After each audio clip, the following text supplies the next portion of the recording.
Hello everyone, welcome back to another video. I apologise in advance because I'm pretty sure the audio quality on this is quite bad right now, but it's the best I've got today, so I'm going to be making a video anyways. And today the topic of the video is going to be whether we will see snow, because there's been a lot of kind of chat about the potential for some cold weather and maybe some snow this December. Potentially some people are saying it's a repeat of December 2010. However, in this video we're going to be looking at whether that's really the case and the best guess at what's going to happen right now. So I'm going to start off today by looking at some of the kind of weather model output. We'll start with the GFS model, which is kind of the main model which is used. And you can see here, this is the overview chart. These kind of black lines are the isobars, which are showing the kind of equal pressure surfaces. The colours are kind of precipitation, and then this kind of grey stuff here is cloud. And then the general kind of colour of the land shows how cold kind of the air is.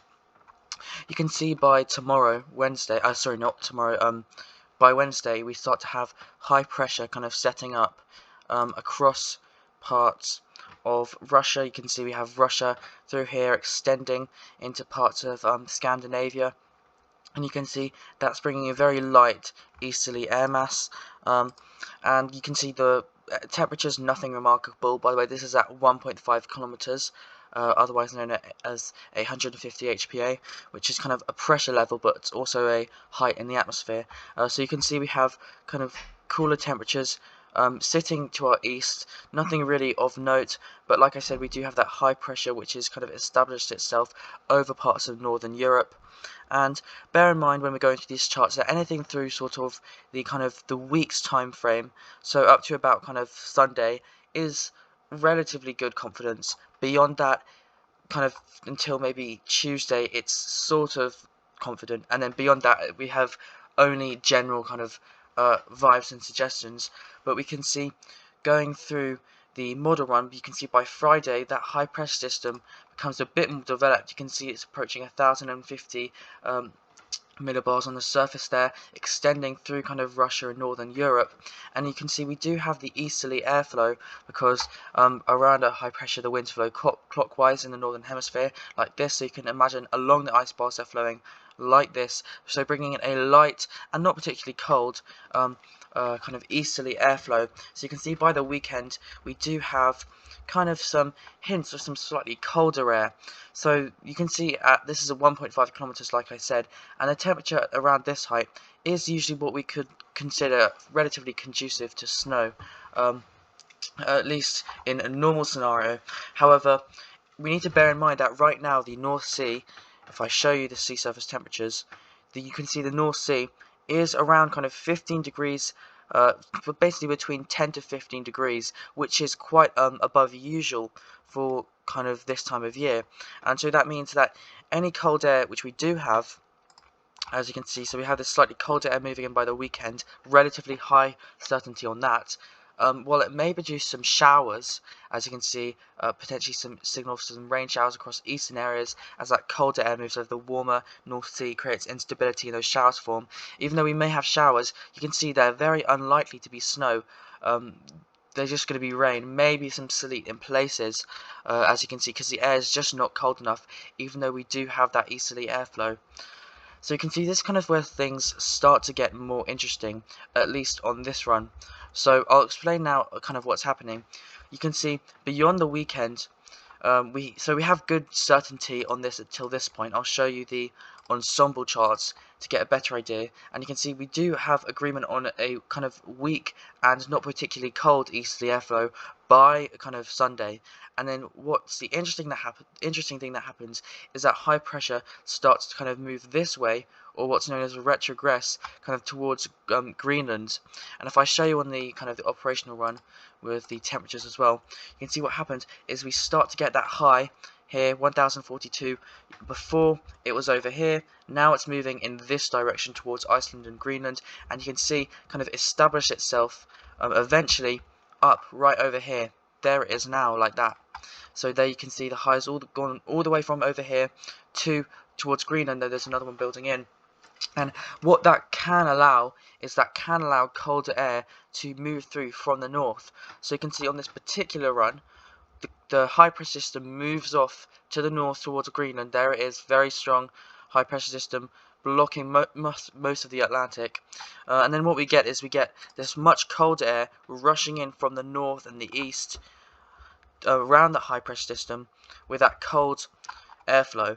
So this is one potential scenario towards the kind of second week of December where we do get significant cold. That's the 12 o'clock run of the GFS. If we look similarly at the 6 o'clock run, you can see we've got a similar picture. I'll show you here. We have that high. So up until the weekend, we have good agreement, as you can see. High pressure system to kind of across Central and Northern Europe, Scandinavia, with some rain showers moving into eastern areas. And then what happens is that high pressure system retrogresses or kind of moves northwest towards kind of Greenland and Iceland here. And so you can see this sets up, and then on this particular run, instead of getting a northerly airflow, we got quite a potent easterly airflow, as we got all this cold air coming in from this direction like that, and bringing quite significant snow on this particular run with some snow streamers there. So those are two solutions. Then again, it's entirely possible we get something which is, let me see, more like this. So we get kind of, or no, more like this. So this is another possible scenario. This doesn't go as far as the GFS, but it's a similar sort of thing, where we do get the high, so moving from Central and Northern Europe towards Greenland, but the air isn't really that cold. There's kind of low pressure to the south, kind of keeping things mild, and it's not actually that cold, as you can see here. So even though we have good confidence until the weekend that we're going to have this high pressure, and even though we have good confidence it's going to move or retrogress kind of towards Greenland, we don't have confidence on whether it will be cold or snowy. And we can show that if we look at ensembles. So this is the GFS ensemble for London. And as you can see, we have good, by the way, this is again the temperature at 1.5 kilometers. We're generally looking for significant cold, kind of below -7, so that's in here. So if you can see, let me just get this too. Actually, this is good enough. So you can see we have good confidence. The lines are all close together. We have good confidence up until about the weekend, which is Sunday, where things will turn chilly, maybe enough for some showers across the east coast as the North Sea kind of helps with that, develop that instability. And then you can notice that beyond kind of the 6th of December, that not instability, the uncertainty really increases. We go from having the lines tight together to kind of all over the place. And you can see, while there are some kind of models which are showing cold, for example, you can see the GFS operational showing cold, a few below kind of -5, one below -10. So while these are showing cold, we also have all these ones up here which are showing milder weather, and it's only really through kind of over time that we could possibly get something a bit colder towards the kind of second week of December. And so while things may be kind of a favourable background environment, it doesn't necessarily mean it's actually going to snow. So if I show you the European model kind of weekly mean kind of anomalies, so you can see here pink is showing a strong signal for high pressure, blue is showing a signal for low pressure, and then the darker or stronger the colour, the higher the signal is. So you can see this is this week until the 5th of December, and we have a really strong purple or pink signal for high pressure, and that's signifying, if I show you here, that's signifying this high pressure system kind of setting up over parts of Northern Europe into Scandinavia and bringing a moderately cold easterly wind. Nothing exceptional, not likely to produce kind of snow, apart from maybe in some places on the weekend, but there could be some showers in places. So we have good confidence on this, there you see. And then potentially into the second week of December, we have that signal of the high moving kind of west or northwest or retrogressing towards Greenland. So in this case, we have it moving like this, and then we get potentially something more of a colder easterly airflow, and this is reflected if we look at the same thing for temperature. So you see this week nothing really cold, kind of average or above average, and then next week potentially we are looking at below average temperatures, particularly for kind of southern areas on this map. In the most realistic way for things to play out, I think probably the biggest areas at risk for cold would probably be more northern areas, so Scotland, Northern Ireland and Northern England, probably the biggest risk of any cold, but it's really too uncertain. What we do know is that high pressure is building in Northern Europe, we're almost certain on that, and it is very likely, probably like 80% chance, it's going to move towards Greenland. However, what's really uncertain and what we can't say is whether it's actually going to be cold and snowy. But if we do look at the GFS ensemble mean, similar thing to what I just showed here, you can see we have that really strong signal for a kind of easterly wind. We have good agreement, high pressure up here, potentially low pressure down here, bringing in that easterly or northeasterly flow. But like I said, the background synoptic kind of pattern isn't always going to bring snow, even if we have this even if we have an easterly flow with high pressure over Greenland, doesn't necessarily mean we're going to get snow, because as you see here, have the same sort of thing of kind of easterly, but it's all rain, it's all mild. So while there is a potential for snow, it is just too early to tell. However, the potential is slightly higher than usual. So for any snow fans, kind of getting excited for the chance of snow, I would kind of not get too excited yet.